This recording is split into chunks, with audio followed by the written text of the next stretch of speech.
we're getting close to the end of our 1988 Suburban project here, and we've only got a few things left to do, a few odds and ends to clean up before we, call this thing complete. So come along for the ride as we finish up some miscellaneous odds and ends.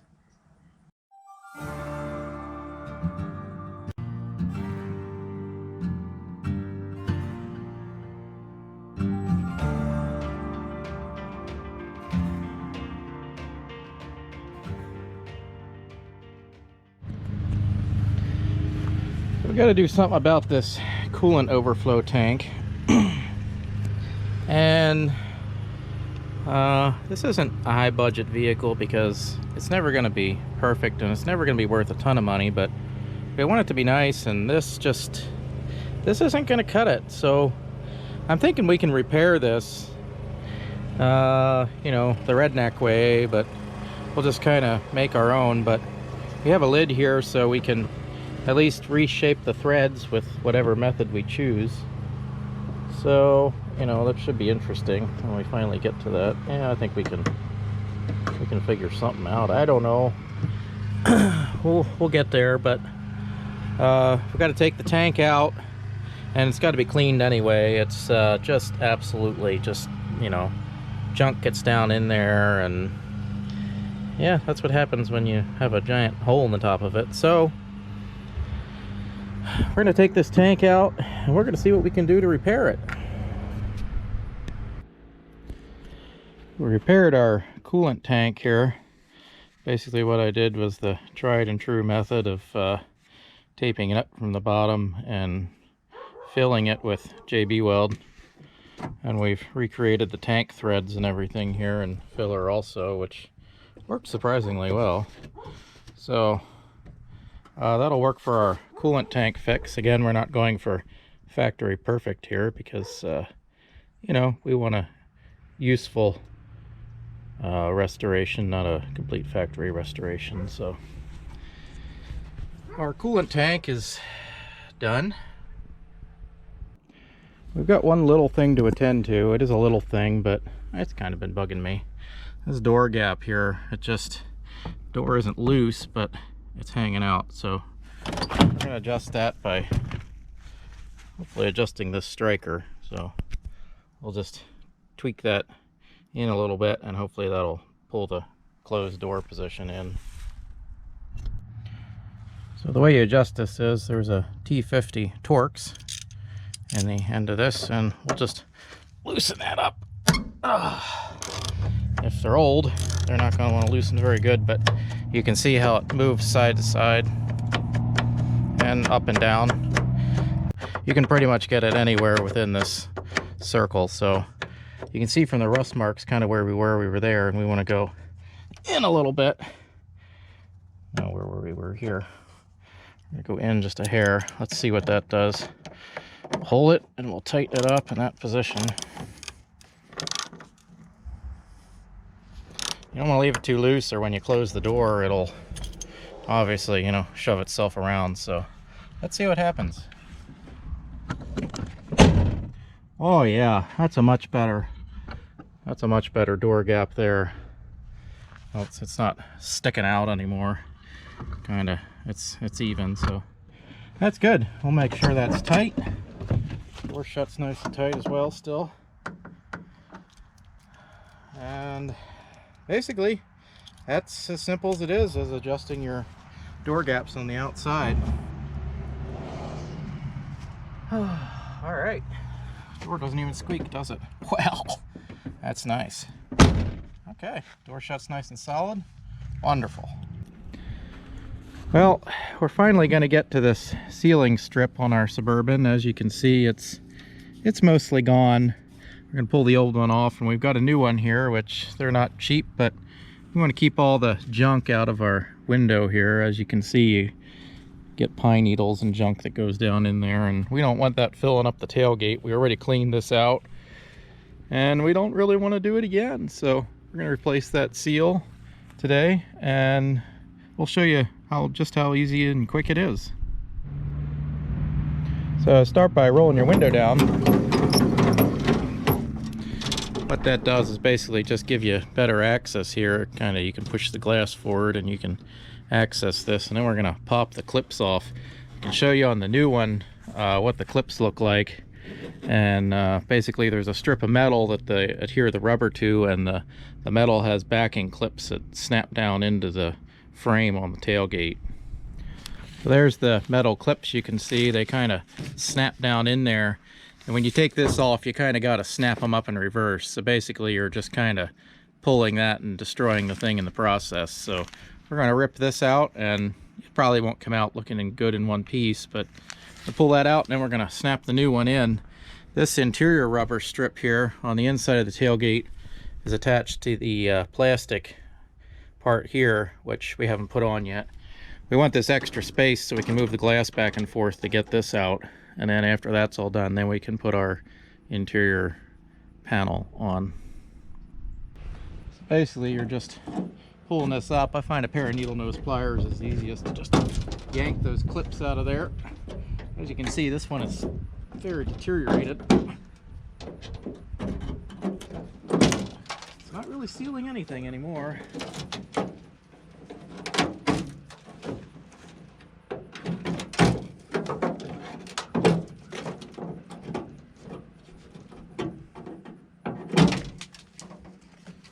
That's pretty much all there is to it. Get rid of that. Let me just snap our new one in.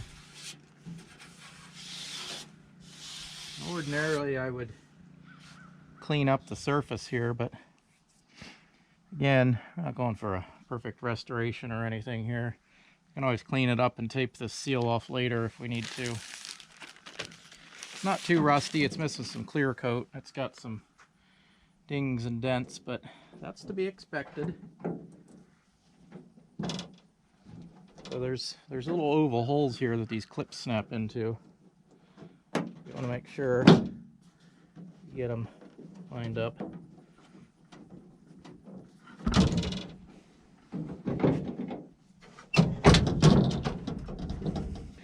The ends are the hardest because you have less space to work with.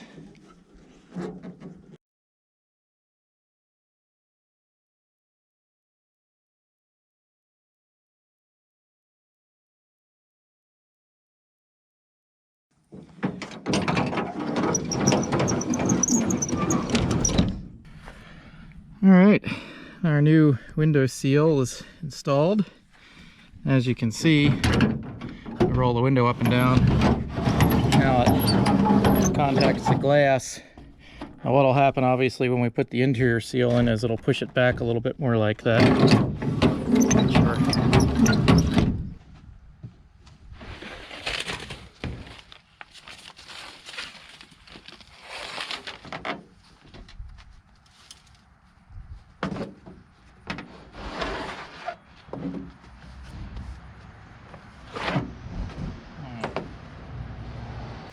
So what we'll do before we reinstall this plastic pieces, there's a crack in the center. A lot of them do this. It's just a weakness in the plastic. What we'll do is we'll reinforce this. It's not terribly visible from the front because it's covered in carpet, obviously, except for around the handle area and down there. This piece has been battle scarred and it's never going to look perfect, but what we'll do is clean it up and we'll reinforce this piece probably with some JB Weld and glue. Down here appears to be cracked too. Anyway, we'll reinforce the weak areas, and this seal, although not perfect, we're going to keep that. This is stapled to the plastic, and they're not fun to take out and replace. You can do them, but this plastic's so old and weak that I would rather just salvage this one since it's mostly there. So that's the next step for the tailgate.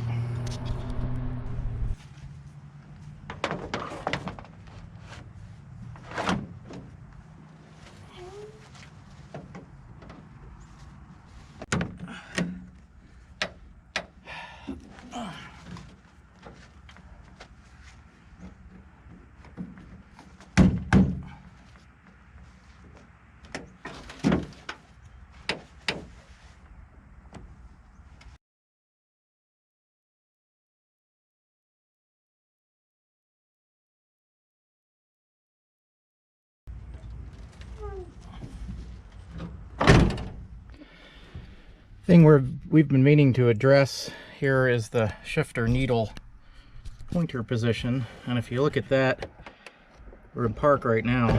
That's the reverse position, neutral, overdrive, drive, 2, 1. It doesn't line up. So we're gonna show you real quick how to adjust it. It's easy and quick, and well, it's easy and quick. So this trim piece on the column, it's rubber, it just slides up. And we're gonna get to the adjustment, which I'll show you in a second. There's a wire that runs from that pointer down to the column. So you take out these 4 screws here to take out this lower plastic trim piece. There's 2 on each side. And be careful when you take this plastic trim piece off, because there's plastic clips that kind of lock these together. Pull it back and then down, because as you can see there's a hook here that goes into the plastic bezel. So set that aside, and I don't know if you can see it, but there's a wire here. I'm going to pull it off. It's a metal clip attached to a wire, and that's attached to our pointer. Let me bring you around here. So as we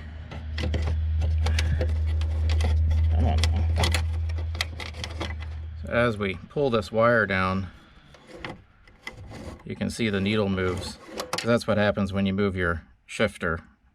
It just travels along with it. So basically, what you want to do, some people adjust it in park, but park is a pretty wide range on this. As you can see, it's well, it's a wide range from P to reverse.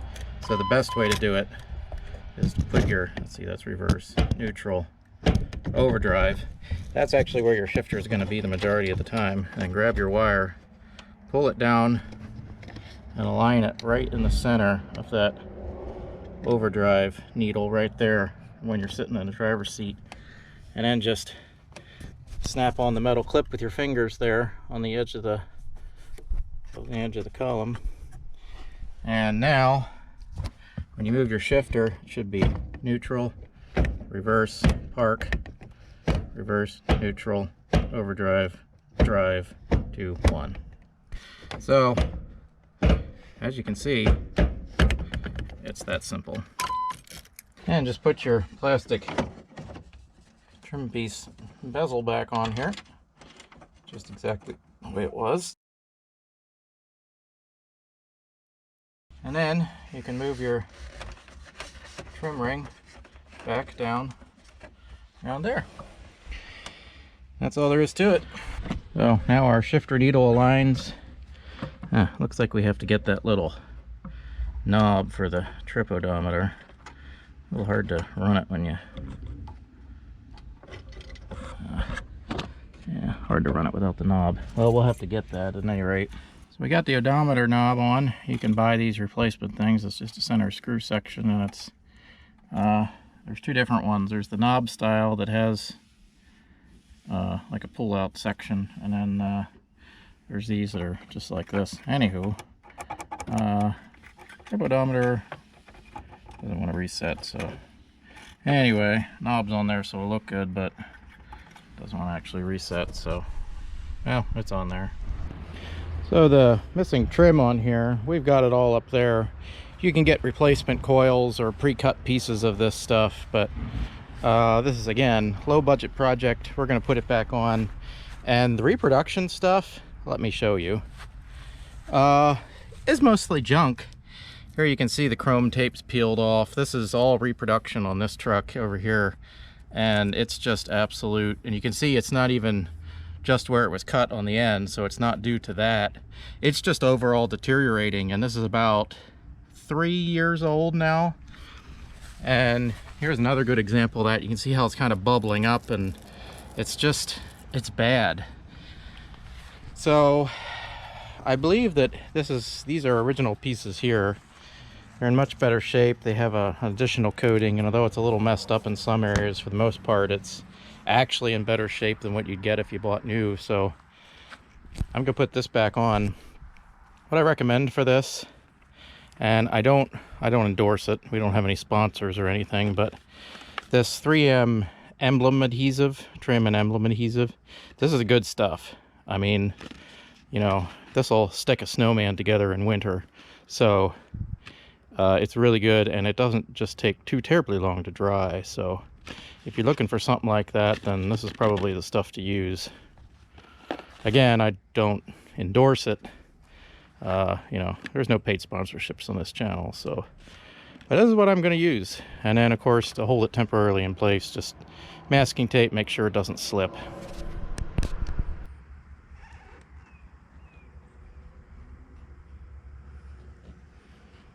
There's two contact points on here, top and bottom.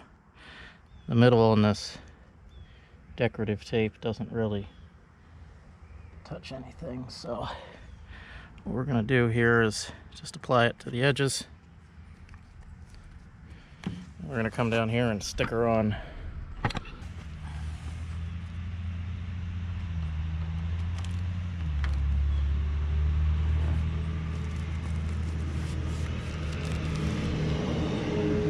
The other thing, the new tape doesn't, which I'll show you here in a second, doesn't work real good on, is going under this trim piece here.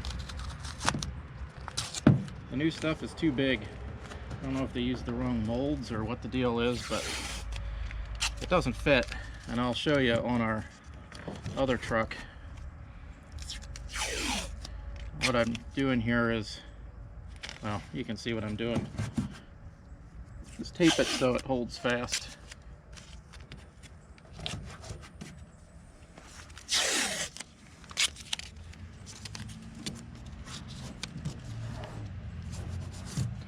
Again, this is a Survivor truck. We're just kind of putting it back the way it ought to be. We're not going for perfection. You know, we would definitely come up with a better solution here, but one of the hard places on these things is you want to get the ends, but anytime there's a curve or a flare out in the fender, it wants to kind of straighten out the curve. So you got to kind of make sure that it follows that curve all the way around, and you know, just use as much masking tape as you can. Good masking tape, because you don't want to rip that paint off. So here on our other truck, you can see this stuff is too big to slide under the metal.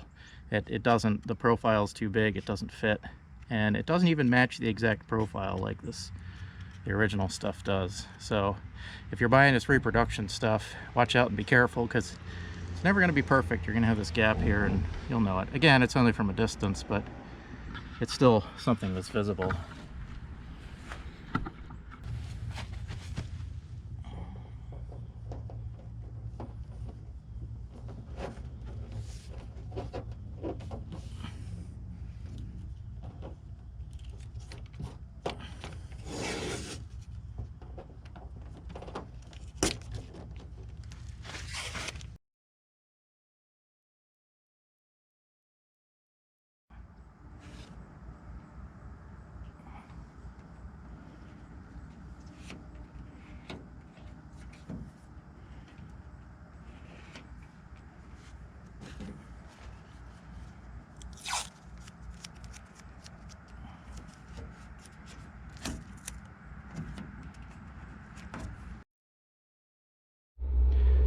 Well, the trim is back on.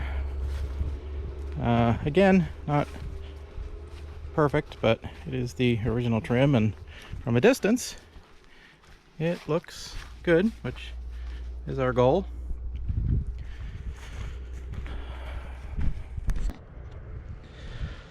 We're gonna address this broken trim around the light here. You can buy this whole unit relatively cheap.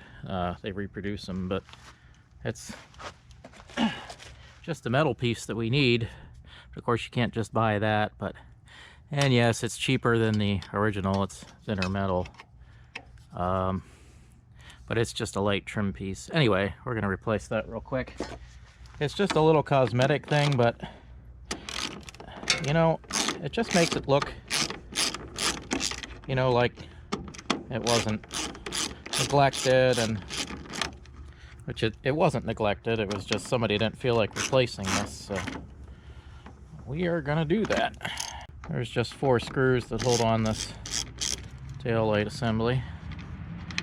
Now if you're doing this on your own vehicle, now would be a good time to replace these with LED lamps. This just pops off. Very dirty under there, my goodness.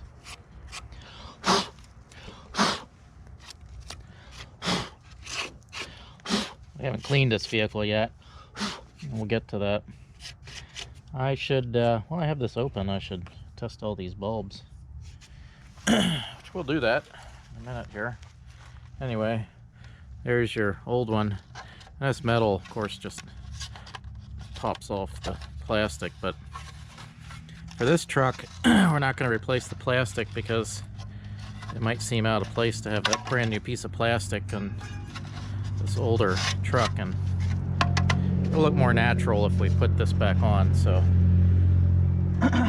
let's test the lights. That's all that remains of the old ones. So let's see here. I get the keys and test this out. All the bulbs test good. So what you want to do here is take your outer rim trim ring, set this in, and this actually will crimp down very carefully on the new one. Of course, to take the old one off, if it's, you know, not in sections like that other one was, you gotta kind of unbend it there very carefully, because if you bend it too aggressively, it'll ruin the outside. You just want to get that so it's held on there. And then put that back on. And of course, it's all plastic and very, very lightweight metal, so don't tighten the snot out of these things, just tighten them down normal. And there she is. And like I said, we kept the original lens because we didn't want one to look brand new and one not, because we're not replacing both lights. So tail light fixed. Stereo in this truck doesn't work. I don't know if we can fix it, but we won't know unless we pull it out. It's fairly easy to pull out. Got to pull the bezel off. So you got to take off this lower plastic trim piece here.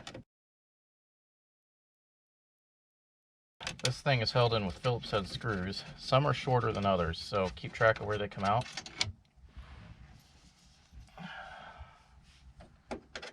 There's 2 here by the radio.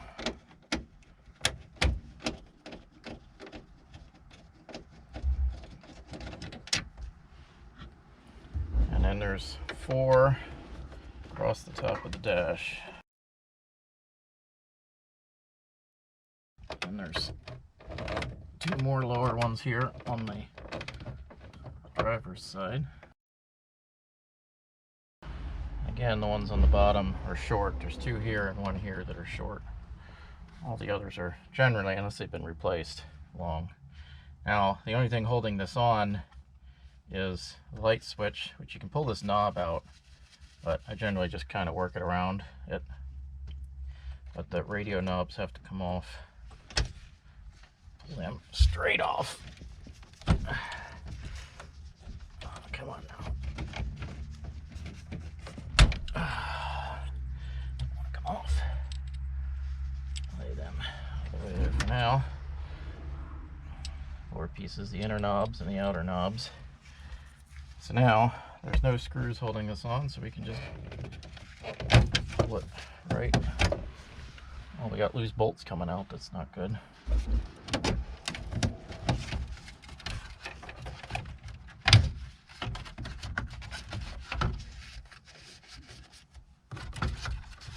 And be careful, especially if your truck's an AC truck, there's a vent up there. Just don't break it. Okay, so now we have the radio exposed. Now there's, if it's factory, there's going to be like a strap in the back holding it up, which I'm going to have to get down under there and take off. There's just a metal piece, and then nuts in here, and then we can pull the whole thing back and down. So these nuts have to come off, and then the strap in the back. Generally it's easier if you take the strap off in the back, which I'm going to do here.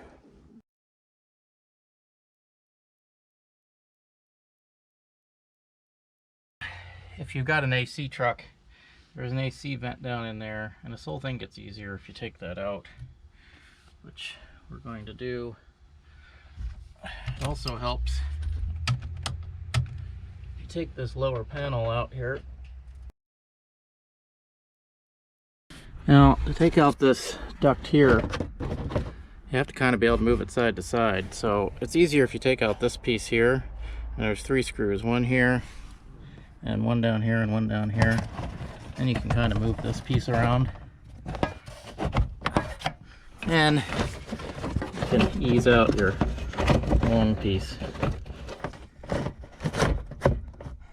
Okay, there. Take that down. Out. Set that aside. So now the fun part of this is sneaking up in there and getting the electrical connections out. Bracket back here for the accelerator. Some radios are bigger than others. I'll have to take that out. Not sure. Let's take a look. If you choose to take the accelerator pedal out along with its bracket, there are 3 screws down here that hold it in. Fairly straightforward.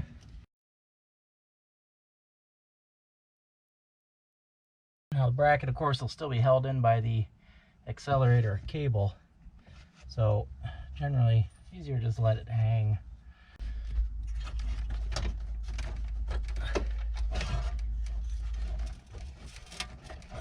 Reach through, pull the antenna cable out. Now with it pushed back, you can reach back behind it.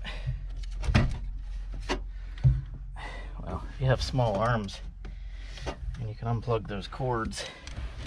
I don't have small enough arms. Forgot this screw down here. Make sure to take out this screw. That is your strap, but also holds it in place.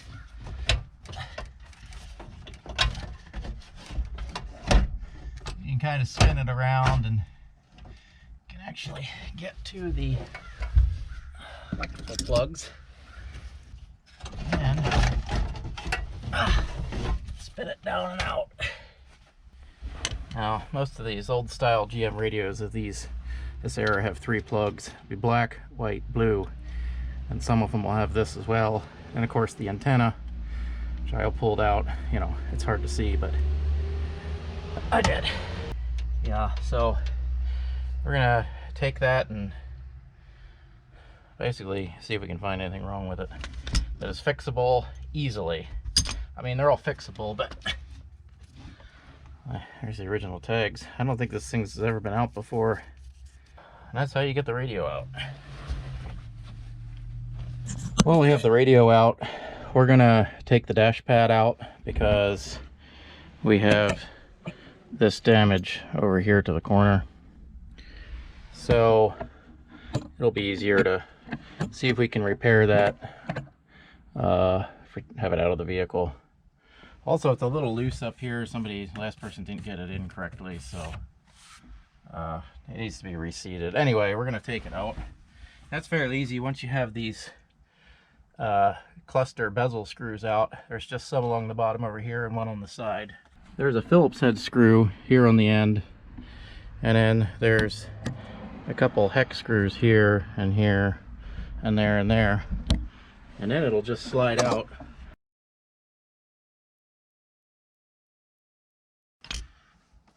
Alright, pull that out. There's clips along the back. Just make sure to gently ease them out. Now there's a vent back here for the AC, which you also have to ease off. Right. Got that off. As you can see, there's this tube here that goes into the vent, and it came off both ends. Okay, well, I'll leave that hang back there. I'm sure my cleaning crew will want to go over this and give this a deep clean. We got the dash part, so now we can fix the dash pad, or at least try to fix it, replace it, I don't know. and see what we can do about the radio down there. Hopefully we won't have to replace it. That's an original radio, but usually when they go, and parts are expensive. So, well, our old radio had a bad board in it. The display board was bad. It was getting power and everything, but one of the chips, or the display unit itself in there, was bad. So this unit is still a 1988 unit, but it doesn't have the cassette player. But everything else about it is exactly accurate, and it is even a 1988 model. So we haven't tested it yet, so this is the moment of truth. We're going to plug it in and see what we get. Sometimes these units are hit or miss. I think this one's supposed to work, but let's find out. Well, we have workage. Clock, everything seems to work. So let's finish installing it. All right, so we got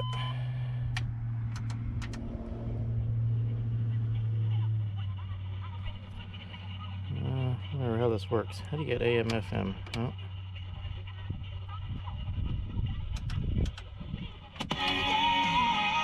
There we go. That's how you get it.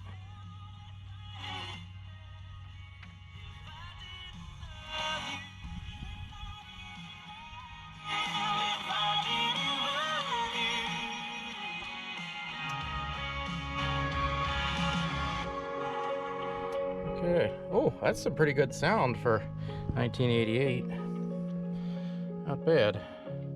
I don't know how to set the clock on these. I'll have to look it up. The United Kingdom's Office of National Statistics Well, there we go. reports that not a single baby was born last year that was named Nigel. Nigel was once a really common British name, but now nobody's named Nigel, apparently. As far as the rear carpet for the Suburban goes, it's pretty well shot. But it's really sandy and everything, and we've been vacuuming it and cleaning it for a while, and I usually don't do this, but we're just going to resort to pressure washing, just blasting everything out of it, because it's just dirty. And the back of the Suburban was used pretty hard, so we're just going to blast the snot out of this, basically.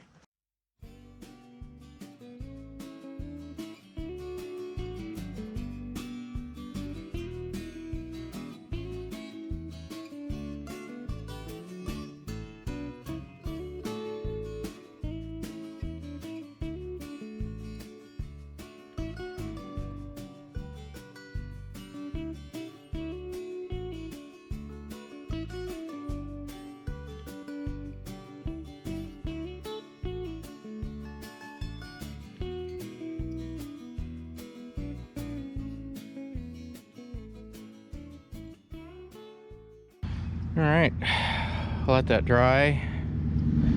I don't know if it did a whole lot, but our main goal there was to basically kind of like shampoo it and just blast all the loose stuff and mold and mildew and whatever was on there. I think we accomplished that. The stains and stuff aren't gonna come out. I mean, they're just, this thing would have to be re-dyed, and as you can see, there's a whole patch of actual carpet missing, so not going to worry too much about that, because this is, you know, if it was a perfect restoration, you can buy replacement carpet for a couple $100, but if anybody wants a full restoration on this thing, they can obviously do that. So it's easy enough. I mean, it's a flat piece of carpet. So, well, that'll pretty much wrap up the majority of this project. We've got to do a final cleaning on this thing, and as a summary of all our videos, we'll do a final walk around at some point, but for the most part, this project is pretty well going to be done and ready to roll. And as always, feel free to like, subscribe, comment. You know, I do read all 2 of you who comment, and you know, sometimes I take a break from obsessively checking our subscriber count to, you know, actually make some videos. So we appreciate you watching, and see you next time.